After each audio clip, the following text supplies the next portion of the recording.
ആകാശവാണി. നമസ്കാരം. വാർത്തകൾ വായിക്കുന്നത് സുധീൻ സൈനുദ്ദീൻ. പ്രധാന വാർത്തകൾ. പഹൽഗാം ഭീകരാക്രമണത്തിന്റെ പശ്ചാത്തലത്തിൽ കശ്മീർ താഴ്വരയിൽ സുരക്ഷ ശക്തമാക്കി. സൌദി സന്ദർശനം വെട്ടിച്ചുരുക്കി ഡൽഹിയിലെത്തിയ പ്രധാനമന്ത്രി നരേന്ദ്രമോദി സ്ഥിതിഗതികൾ അവലോകനം ചെയ്തു. സാഹചര്യങ്ങൾ നേരിട്ട് വിലയിരുത്തുന്നതിനായി കേന്ദ്ര ആഭ്യന്തരമന്ത്രി അമിത്ഷാ പഹൽഗാമിലെത്തി. ആക്രമണത്തെ ശക്തമായി അപലപിച്ച് പ്രമുഖ നേതാക്കളും ലോകരാജ്യങ്ങളും. ജമ്മു കശ്മീരിലുള്ള മലയാളി യാത്രികർ സുരക്ഷിതരാണെന്ന് നോർക്ക.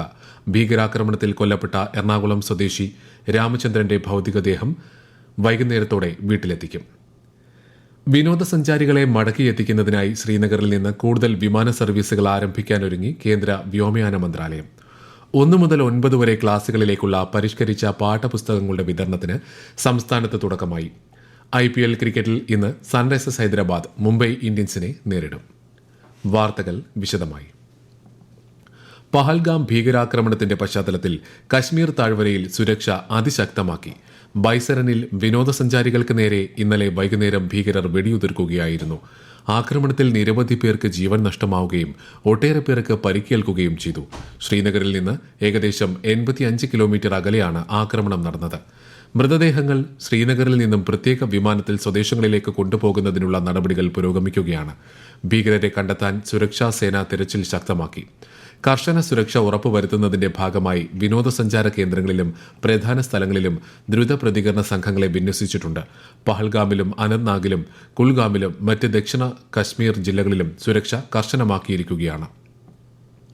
ഭീകരാക്രമണത്തിന്റെ പശ്ചാത്തലത്തിൽ സൌദി സന്ദർശനം വെട്ടിച്ചുരുക്കി പ്രധാനമന്ത്രി നരേന്ദ്രമോദി ഇന്ന് രാവിലെ ഡൽഹിയിൽ മടങ്ങിയെത്തി.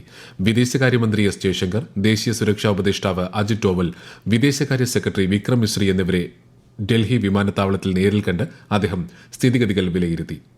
ഭീകരാക്രമണത്തെക്കുറിച്ച് നേരിട്ട് വിലയിരുത്തുന്നതിനായി കേന്ദ്ര ആഭ്യന്തരമന്ത്രി അമിത്ഷാ പഹൽഗാമിലെത്തി. ആക്രമണമുണ്ടായ ബൈസരൻ വനമേഖല അദ്ദേഹം സന്ദർശിക്കുകയാണ്. പരിക്കേറ്റ് അനന്ത്നാഗ് ആശുപത്രിയിൽ കഴിയുന്നവരെയും കേന്ദ്രമന്ത്രി സന്ദർശിക്കും. ഭീകരാക്രമണത്തിൽ കൊല്ലപ്പെട്ടവർക്ക് അദ്ദേഹം ശ്രീനഗറിൽ ഇന്ന് ആദരാഞ്ജലികൾ അർപ്പിച്ചിരുന്നു. മരണമടഞ്ഞവരുടെ കുടുംബാംഗങ്ങളെയും ശ്രീ അമിത്ഷാ നേരിൽ കണ്ട് ആശ്വസിപ്പിച്ചു. ഭീകരാക്രമണത്തിന്റെ പശ്ചാത്തലത്തിൽ തുടർ നടപടികൾക്ക് നേതൃത്വം നൽകുന്നതിനായി അദ്ദേഹം ഇന്നലെ രാത്രി തന്നെ ശ്രീനഗറിലെത്തിയിരുന്നു. മുതിർന്ന ഉദ്യോഗസ്ഥരുമായി ഉന്നതതല യോഗം ചേർന്ന് കേന്ദ്ര ആഭ്യന്തരമന്ത്രി സുരക്ഷാ സ്ഥിതിഗതികൾ വിലയിരുത്തി. പഹൽഗാം ഭീകരാക്രമണത്തെ അപലപിച്ച് രാഷ്ട്രപതിയും ഉപരാഷ്ട്രപതിയും പ്രധാനമന്ത്രിയും ഉൾപ്പെടെയുള്ള നേതാക്കൾ. മനുഷ്യത്വരഹിതവും വേദനാജനകവുമായ സംഭവമാണിതെന്ന് രാഷ്ട്രപതി ദ്രൌപദി മുർമു പറഞ്ഞു. ആക്രമണത്തിന് പിന്നിൽ പ്രവർത്തിച്ചവരെ നിയമത്തിന് മുന്നിൽ കൊണ്ടുവരുമെന്ന് പ്രധാനമന്ത്രി നരേന്ദ്രമോദി വ്യക്തമാക്കി. ഭീകരതയ്ക്കെതിരെയുള്ള രാജ്യത്തിന്റെ പോരാട്ടം അചഞ്ചലമാണെന്നും കൂടുതൽ ശക്തിയോടെ മുന്നോട്ടു പോകുമെന്നും പ്രധാനമന്ത്രി പറഞ്ഞു. സാധാരണക്കാരെ ലക്ഷ്യം വെച്ചുള്ള ആക്രമണം അങ്ങേയറ്റം ഭീരുത്വപരമാണെന്ന് രാജ്യരക്ഷാമന്ത്രി രാജ്നാഥ് സിംഗ് പറഞ്ഞു. ആക്രമണം അങ്ങേയറ്റം അപലപനീയമാണെന്ന് കേന്ദ്രമന്ത്രി JP നഡ്ഡ പ്രതികരിച്ചു. അതിർത്തി കടന്നുള്ള ഭീകരതയ്ക്കെതിരെ പോരാടുന്നതിൽ രാജ്യം മുഴുവൻ ഒറ്റക്കെട്ടാണെന്ന് കോൺഗ്രസ് ദേശീയ അധ്യക്ഷൻ മല്ലികാർജ്ജുൻ ഖാർഗെ വ്യക്തമാക്കി. പഹൽഗാമിലെ ഭീകരാക്രമണം അങ്ങേയറ്റം അപലപനീയവും ഹൃദയഭേദകവുമാണെന്ന് പ്രതിപക്ഷ നേതാവ് രാഹുൽ ഗാന്ധിയും അഭിപ്രായപ്പെട്ടു. കേന്ദ്രമന്ത്രിമാർ, സംസ്ഥാന മുഖ്യമന്ത്രിമാർ തുടങ്ങി നിരവധി നേതാക്കൾ ഭീകരാക്രമണത്തെ ശക്തമായ രീതിയിൽ അപലപിച്ചു. പഹൽഗാം ഭീകരാക്രമണത്തെ ശക്തമായി അപലപിച്ച് ലോക നേതാക്കൾ. US പ്രസിഡന്റ് ഡൊണാൾഡ് ട്രംപ് പ്രധാനമന്ത്രി നരേന്ദ്രമോദിയെ ടെലിഫോണിലൂടെ അനുശോചനം അറിയിച്ചു. അക്രമികളെ നിയമത്തിന് മുന്നിലെത്തിക്കാൻ അമേരിക്കയുടെ പരിപൂർണ പിന്തുണ ട്രംപ് ഉറപ്പു നൽകി. ഇന്ത്യ സന്ദർശനം തുടരുന്ന US വൈസ് പ്രസിഡന്റ് JD വാൻസും ആക്രമണത്തിൽ ദുഃഖം രേഖപ്പെടുത്തി. ക്രൂരമായ ഇത്തരം കുറ്റകൃത്യങ്ങൾക്ക് ഒരു ന്യായീകരണവുമില്ലെന്ന് റഷ്യൻ പ്രസിഡന്റ് വ്ളാഡിമിർ പുടിൻ പറഞ്ഞു. UAE, ഇറാൻ തുടങ്ങിയ രാജ്യങ്ങളും ഭീകരാക്രമണത്തെ ശക്തമായി അപലപിച്ചു. ഭീകരതയ്ക്കെതിരായ പോരാട്ടത്തിൽ ഇന്ത്യയ്ക്കൊപ്പം നിലകൊള്ളുന്നതായി ഇസ്രായേൽ പ്രധാനമന്ത്രി ബെന്യാമിൻ നെതന്യാഹു വ്യക്തമാക്കി. ഇറ്റാലിയൻ പ്രധാനമന്ത്രി Giorgia Meloni, UN secretary general Antonio Guterres എന്നിവരും ആക്രമണത്തെ അപലപിച്ചു. Muslim world league secretary general Sheikh doctor Muhammad bin Abdul Karim Al Issa ജിദ്ദയിൽ പ്രധാനമന്ത്രി നരേന്ദ്രമോദിയെ സന്ദർശിച്ച് ഭീകരാക്രമണത്തെ ശക്തമായി അപലപിക്കുന്നതായി അറിയിച്ചു. ശ്രീലങ്കൻ പ്രസിഡന്റ് അനുരാഗ് കുമാര ദിസനായകെ, നേപ്പാൾ പ്രധാനമന്ത്രി KP ശർമ്മ ഒലി തുടങ്ങിയവരും ഭീകരാക്രമണത്തെ അപലപിച്ചു. കേരളത്തിൽ നിന്നും ജമ്മു കശ്മീരിലെത്തിയ MLA മാർ, ഹൈക്കോടതി ജഡ്ജിമാർ ഉൾപ്പെടെയുള്ള മലയാളികളെല്ലാം സുരക്ഷിതരാണെന്ന് നോർക്ക റോഡ് CEO അജിത് കോലശ്ശേരി. പഹൽഗാം ഭീകരാക്രമണത്തിൽ കൊല്ലപ്പെട്ട എറണാകുളം സ്വദേശി രാമചന്ദ്രന്റെ ഭൌതികദേഹം നാട്ടിലെത്തിക്കുന്നതിനുള്ള നടപടികൾ പൂർത്തിയായതായും നോർക്ക റോഡ് CEO ആകാശവാണി വാർത്തകളോട് പറഞ്ഞു. മുഖ്യമന്ത്രിയുടെയും നോർക്ക റെസിഡന്റ് വൈസ് ചെയർമാന്റെയും നിർദ്ദേശാനുസരണം നോർക്ക റൂട്ട്സ് ഹെൽപ് ഡെസ്ക് രൂപീകരിക്കുകയും അതിലെ രജിസ്ട്രേഷൻ നടപടികൾ നടത്തുകയും ചെയ്തിരുന്നു. ശ്രീനഗറിലും പഹൽഗാമിലും ഒക്കെ ആയിട്ടുള്ള 262 മലയാളികൾ അതിനകത്ത് രജിസ്റ്റർ ചെയ്തിട്ടുണ്ട്. ഭീകരാക്രമണത്തിൽ കൊല്ലപ്പെട്ട എറണാകുളം സ്വദേശി ശ്രീ രാമചന്ദ്രന്റെ ഭൗതിക ശരീരം നാട്ടിലേക്ക് കൊണ്ടുവരാനുള്ള നടപടികളൊക്കെ പൂർത്തിയായിട്ടുണ്ട്. ശ്രീനഗറിൽ നിന്ന് ഡൽഹി വഴി 7 കൊച്ചിയിലെത്തിക്കും. ലഭിക്കുന്ന വിവരങ്ങൾ അനുസരിച്ച് കാശ്മീരിൽ ഉള്ള എല്ലാ മലയാളികളും സുരക്ഷിതരാണ്. ഭീകരാക്രമണത്തിൽ പ്രതിഷേധിച്ച് കശ്മീർ താഴ്വരയിലെ കടകമ്പോളങ്ങളും പ്രാദേശിക വ്യാവസായിക നിർമ്മാണ യൂണിറ്റുകളും പൂർണ്ണമായും അടച്ചിട്ടിരിക്കുകയാണ്. വിദ്യാഭ്യാസ സ്ഥാപനങ്ങൾ ഉൾപ്പെടെ പ്രവർത്തിക്കുന്നില്ല. വിനോദസഞ്ചാരികൾക്ക് നേരെയുണ്ടായ ആക്രമണത്തെ അപലപിച്ച് കശ്മീരിലെ വ്യാപാര സാമൂഹിക സംഘടനകൾ ഉൾപ്പെടെ രംഗത്ത് വന്നിട്ടുണ്ട്. ഭീകരാക്രമണത്തിന്റെ പശ്ചാത്തലത്തിൽ ശ്രീനഗറിലും അനന്ത്നാഗിലും വിനോദസഞ്ചാരികൾക്കായി ജമ്മു കശ്മീർ സർക്കാർ 24 മണിക്കൂറും അടിയന്തര സഹായ കേന്ദ്രം തുറന്നു. ശ്രീനഗറിലെ അടിയന്തര കൺട്രോൾ റൂമിലേക്ക് 0194 245 7543 248 3651 എന്നീ നമ്പറുകളിൽ ബന്ധപ്പെടാം. ഭീകരാക്രമണത്തിന്റെ പശ്ചാത്തലത്തിൽ ശ്രീനഗറിൽ നിന്ന് ഡൽഹിയിലേക്കും മുംബൈയിലേക്കും കൂടുതൽ വിമാന സർവീസുകൾ ആരംഭിക്കുന്നത് സംബന്ധിച്ച് കേന്ദ്ര വ്യോമയാന മന്ത്രി കെ രാം മോഹൻ നായിഡു ആഭ്യന്തരമന്ത്രി അമിത്ഷായുമായി ചർച്ച നടത്തി. ടിക്കറ്റ് നിരക്കുകൾ ഉയരാതിരിക്കാനുള്ള നടപടികൾ സ്വീകരിക്കാൻ വിമാന കമ്പനികൾക്ക് നിർദ്ദേശം നൽകിയതായി വ്യോമയാന മന്ത്രാലയം അറിയിച്ചു. ഡൽഹിയിലേക്കും മുംബൈയിലേക്കുമായി ഇതുവരെ 4 അധിക സർവീസുകളാണ് ക്രമീകരിച്ചിട്ടുള്ളത്. ആവശ്യമെങ്കിൽ കൂടുതൽ സർവീസുകൾ അനുവദിക്കുമെന്നും മന്ത്രാലയം വ്യക്തമാക്കി.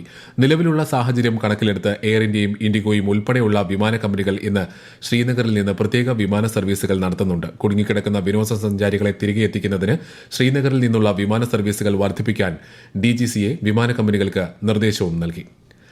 അതിനിടെ ജമ്മു കശ്മീരിലെ ബാരാമുള്ള ജില്ലയിലെ നിയന്ത്രണ രേഖയോട് ചേർന്നുള്ള ഉറി നളയിൽ നുഴഞ്ഞു കയറാൻ ശ്രമിച്ച 2 ആയുധധാരികളെ സൈന്യം വധിച്ചു. പുലർച്ചെ 3ഓളം ഭീകരർ നുഴഞ്ഞു കയറാൻ ശ്രമിച്ചെങ്കിലും സുരക്ഷാസേന ഇവർക്ക് നേരെ വെടിയുതിർക്കുകയായിരുന്നു. ഭീകരരിൽ നിന്ന് വലിയ തോതിൽ ആയുധങ്ങളും വെടിക്കോപ്പുകളും കണ്ടെടുത്തതായി സൈനിക വക്താവ് അറിയിച്ചു.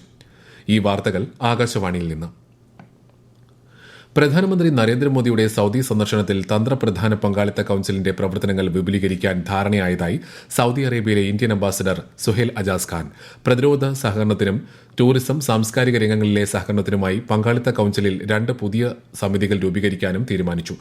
ഇന്ത്യയിൽ സംയുക്ത സംരംഭങ്ങളായി 2 എണ്ണ ശുദ്ധീകരണശാലകൾ സ്ഥാപിക്കാനും ഇരു നേതാക്കളും തീരുമാനിച്ചതായി ഇന്ത്യൻ അംബാസഡർ പറഞ്ഞു. The two leaders also agreed to expand the scope of the Strategic Partnership Council, and it has been agreed that from the current 2 committees, we will have 4 committees in the Strategic Partnership Council, and the 2 new committees which have been agreed upon are on the defense cooperation and another is on the tourism and cultural cooperation. They welcomed the decision to collaborate on establishing 2 oil refineries as a joint ventures in India. ബഹിരാകാശം, ആരോഗ്യം, anti doping ഉൾപ്പെടെ 4 പ്രധാന കരാറുകളിലും ഇന്ത്യയും സൌദിയും ഒപ്പുവച്ചു. ജമ്മു കശ്മീർ ഭീകരാക്രമണത്തിന്റെ പശ്ചാത്തലത്തിൽ കേന്ദ്ര ധനമന്ത്രി Nirmala സീതാരാമന്റെ US Peru സന്ദർശനം വെട്ടിച്ചുരുക്കി. ഈ പ്രതിസന്ധി ഘട്ടത്തിൽ രാജ്യത്തെ ജനങ്ങളോടൊപ്പം നിൽക്കാൻ കേന്ദ്രമന്ത്രി ഇന്ത്യയിലേക്ക് മടങ്ങുകയാണെന്ന് ധനകാര്യ മന്ത്രാലയം അറിയിച്ചു. കേരള സിലബസ് സ്കൂളുകളിലെ 1 മുതൽ 9 വരെ ക്ലാസുകളിലെ 2025-26 അധ്യയന വർഷത്തെ പരിഷ്കരിച്ച പാഠപുസ്തകങ്ങളുടെ വിതരണത്തിന് തുടക്കമായി. വിതരണോദ്ഘാടന ചടങ്ങ് തിരുവനന്തപുരം കോട്ടൺ ഹിൽ സ്കൂളിൽ നടന്നു. എല്ലാ ക്ലാസുകളിലുമായി 3.8 കോടി പുസ്തകമാണ് ഇതുവരെ അച്ചടിച്ചത്. 8ാം ക്ലാസ് വരെ കുട്ടികൾക്ക് പുസ്തകം സൌജന്യമാണ്. കോട്ടയം തിരുവാതുക്കൽ വ്യവസായിയെയും ഭാര്യയെയും കൊലപ്പെടുത്തിയ കേസിൽ പ്രതി അസം സ്വദേശി അമിത് ഒറാങ്ങിനെ അറസ്റ്റ് ചെയ്തു. തൃശൂർ മാളിൽ നിന്നാണ് പ്രതിയെ പിടികൂടിയത്. പ്രതിയെ കോട്ടയം വെസ്റ്റ് പോലീസ് സ്റ്റേഷനിലും പോലീസ് ക്ലബ്ബിലും എത്തിച്ച ശേഷം തെളിവെടുപ്പിനായി കൊണ്ടുപോകും. IPL ക്രിക്കറ്റിൽ ഇന്ന് സൺറൈസേഴ്സ് ഹൈദരാബാദ് മുംബൈ ഇന്ത്യൻസിനെ നേരിടും. രാത്രി 7:30 ഹൈദരാബാദിലാണ് മത്സരം. രാജ്യത്തെ ഓഹരി വിപണികളിൽ നേട്ടം. ബോംബെ ഓഹരി സൂചിക സെൻസസ് 223 പോയിന്റ് നേട്ടത്തിൽ 79,818ലും ദേശീയ ഓഹരി സൂചിക നിഫ്റ്റി 69 പോയിന്റ് ഉയർന്ന് 24,236ലും വ്യാപാരം തുടരുന്നു. സ്വർണ്ണവില കുറഞ്ഞു. ഗ്രാമിന് 275 രൂപ കുറഞ്ഞ് 9,015 രൂപയും പവന് 2,200 രൂപ താഴ്ന്ന് 72,120 രൂപയുമാണ് ഇന്നത്തെ വില. പ്രധാന വാർത്തകൾ വീണ്ടും. പഹൽഗാം ഭീകരാക്രമണത്തിന്റെ പശ്ചാത്തലത്തിൽ കശ്മീർ താഴ്വരയിൽ സുരക്ഷ ശക്തമാക്കി.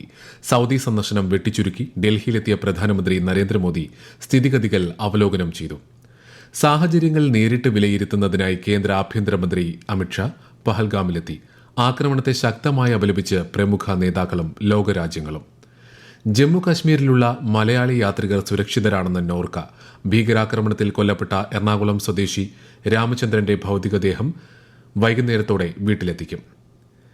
വിനോദസഞ്ചാരികളെ മടക്കിയെത്തിക്കുന്നതിനായി ശ്രീനഗറിൽ നിന്ന് കൂടുതൽ വിമാന സർവീസുകൾ ആരംഭിക്കാനൊരുങ്ങി കേന്ദ്ര വ്യോമയാന മന്ത്രാലയം 1 മുതൽ 9 വരെ ക്ലാസുകളിലേക്കുള്ള പരിഷ്കരിച്ച പാഠപുസ്തകങ്ങളുടെ വിതരണത്തിന് സംസ്ഥാനത്ത് തുടക്കമായി. IPL ക്രിക്കറ്റിൽ ഇന്ന് സൺറൈസേഴ്സ് ഹൈദരാബാദ് മുംബൈ ഇന്ത്യൻസിനെ നേരിടും. വാർത്തകൾ കഴിഞ്ഞു. അടുത്ത വാർത്താ പ്രക്ഷേപണം വൈകിട്ട് 6:30.